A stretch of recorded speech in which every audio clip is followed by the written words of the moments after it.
এটা কি দেওয়া হচ্ছে ভাই? এটা হলো কাপড়ের মার। ও, মারটা দিলে কাপড়টা একটু হয়, সুতাটা একটু থাকে, টাইট থাকে। আপনাদের এখানে কতজন লোক কাজ করেন আপনারা? এই জায়গায় আসছি আমরা 12-13 জন আসছি। ও, 12-13 জন কাজ করেন না? হুম।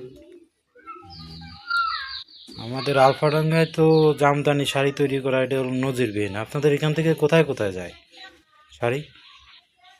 ওই জায়গা ভাই ঢাকা রূপগঞ্জে যায়, ঢাকা বসুন্ধরা, নিউ মার্কেট, ফোকাসে, বড় বড় মার্কেটে চলে যায়। আমরা জি, পার্টির কাছে কাপড় দিই। ঠিক আছে। এখান থেকে এক একটা শাড়ি কত টাকা মূল্যে যায়? এই জায়গাতে যাই আমরা বানাই সব হলো পাইকারি। এলো আপনার কাজের উপরে, যত কাজ হবে তত দাম হবে। আমি যেটা বানাইতেছি এটার দামই আপনার 15,500 টাকা